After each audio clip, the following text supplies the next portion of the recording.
Good morning বন্ধুরা, তোমরা সব কেমন আছো? আমার চ্যানেল ঘরে ও বাইরে রত্নাই, আমি পিউ চলে এসেছি সকাল সকাল। আজকে আমাদের গোবিন্দর জন্মদিন, আর আমার বেটুরামের স্কুলে কিন্তু শ্রীকৃষ্ণের ছবি আঁকতে হবে বলে দিয়েছে। তো আমার বেটুরাম ছবিটা এঁকেছে, কেমন হয়েছে বলো কিন্তু তোমরা কমেন্টে। আর এদিকে সকালবেলায় সমস্ত কাজ বাগিয়ে বেটুরামকে খাবার দিয়ে দিলাম। স্নান টান করে কাজ তো হয়েই গেছে। মাকেও সমস্ত কিছু করে সকাল সকাল, বৃষ্টি তো হচ্ছে আর আজকে পুজো করব, সমস্ত কাজ আগেই বাগিয়ে নিয়েছি। সকালবেলাটা কাজ বাগিয়ে তাড়াতাড়ি করে সমস্ত কিছু করে খাবার দিয়ে আমি চলে এসেছি ফুল তুলতে। বাজার থেকে তোমাদের দাদা আমাকে ফুল এনে দিয়েছে, কিন্তু হ্যাঁ, গাছের টাটকা ফুলগুলো একটুখানি পেরে নিয়ে যাই। আজকের দিনেও এই গাছের ফুল দেখছো গাছে কতটা জল, আমি পুরো ভিজে যাব, তাও এসেছি। না, ফুলগুলো তো কাকু আমার জন্য রেখে দেয়, তো ফুলগুলো তুলে নিয়ে আসি। আর আমার বেশ ভালোও লাগে গাছ থেকে ফুলগুলো তুলতে। আমার কাছেটা তুলে নিয়েছি যেটুকু পেয়েছি। দেখো, ফুল তুলে এনেছি, তোমাদের দাদাও কিনে এনেছে, সমস্ত কিছু নিয়ে চলে এসেছে। এবার পুজো করব। আমার গোবিন্দকে আমি শুধু ছানা কেটে দেব, যেহেতু সামনেই মিষ্টি দোকান নেই, সকাল থেকে বৃষ্টি হচ্ছে, কিন্তু কি করে কি হবে বলো তো। ঠিক আছে, সামনের দোকান থেকে দুধ এনে দিল তোমাদের দাদা, আর আমি চকলেট এনেছি, আর লাল লাল মুটুক, লাল হার, লাল ড্রেস। আমার গোবিন্দকে আমি আজকে লালা গোবিন্দ সাজিয়ে দিয়েছি। তো সুন্দর করে তোমাদের দাদা ফুল, মালা, মুটুক সমস্ত কিছু এনে দিয়েছে। আমি কিন্তু সাজিয়ে গুছিয়ে সুন্দর করে পুজো করে নিয়েছি। আমার গোবিন্দকে আমি যেটুকু পেরেছি আমি আজকে পুজো করেছি। কেমন লাগলো সেটুকু কমেন্টে বলো। আমার কিন্তু পুজো কমপ্লিট হয়েছে, দেখেছো আমার গোবিন্দকে কত সুন্দর লাগছে। ভাসি হাতে বসে আছে, আর টুকটুকে লাল ড্রেস কিনেছি, ম্যাচিং করে সব কিছু। যাই হোক, পুজো করে চলে এসেছি। আজকে তো আমি ডালিয়া খাবো, তো ডালিয়া করছি। গোটা জিরে আর শুকনো লঙ্কা ফোড়ন দিয়েছি,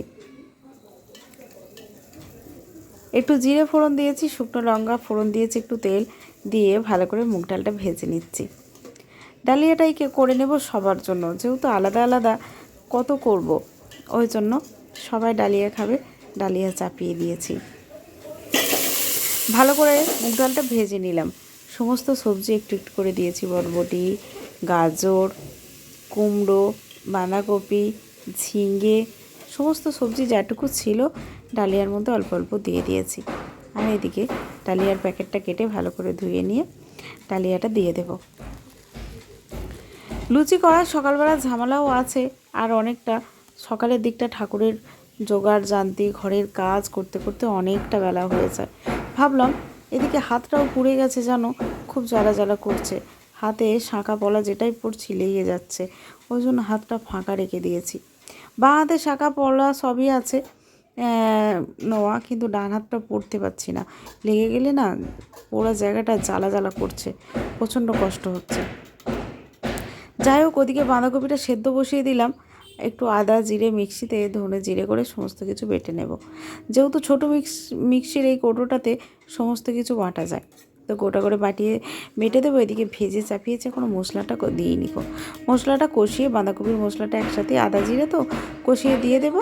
আর এদিকে বেটুরাম দেখো না, দাঁড়িয়ে দাঁড়িয়ে কখনো এরকম করে পড়া হয়, কখন যে কীভাবে পড়াশোনা করে আমি নিজেও বুঝতে পারি না, আমার মাথায় রাগ ধরে যায়। ওদিকে মাকে আবার আমি বাথরুম বসিয়েছি, কিন্তু যাবো ওইদিকে বসে যাবে তো, তারপর মায়ের দিকটা আবার যাব, জামা কাপড় ছেড়ে মাকে আবার, মা বললো আমার পটি পেয়ে গেছে, করাতেই তো হবে, কিছু করার নেই, তরকারিটা নেড়ে দিয়ে যাচ্ছি। তারপর এসে ওই তো বলছি, সকাল থেকে যা কাজ থাকে না, কিভাবে যে মানে আমি ভিডিও করি সব কিছু, তোমরা যদি আমার সামনে 24 ঘন্টা থাকো তাহলে বুঝতে পারবে যে একা হাতে কতটা মানে আমাকে সব কিছু করতে হয়। একটা রুগী মানুষের সারাদিন সমস্ত কিছু করা, বেটুরাম ঘরে। তো ভাবলাম আজকে ঠাকুরতলায় আর পুজো দিতে পারিনি, ঘরেই গোবিন্দকে পুজো করেছি। ডালিয়াটা আমার মোটামুটি কমপ্লিট হয়ে গেছে। দেখো, এইভাবে ডালিয়াটা করলে বেশ ভালোই লাগে খেতে, সমস্ত সবজি দিয়ে একটু মুগ ডাল দিয়েছি, মুগ ডাল দিলে বেশ ভালো লাগে। তোমরা ঘি ছড়িয়েও খেতে পারো, তো জানি অনেকেই ডালিয়া পছন্দ করো। আজকে আমিও করেছি সবার জন্য, আর বাঁধাকপি, আর কিছু না। ঘুম থেকে উঠে রাত্রে শুধু একটু লুচি করেছি, বাঁধাকপির তরকারি আছে, আর কিছু ভালো লাগছে না জানো। ওই বাঁধাকপির তরকারি রেখে দিয়েছি, তোমাদের দাদা মিষ্টি এনেছে। ছেলের স্পোকেন ইংলিশের ক্লাস ছিল, তোমাদের দাদা নিয়ে গিয়েছিল।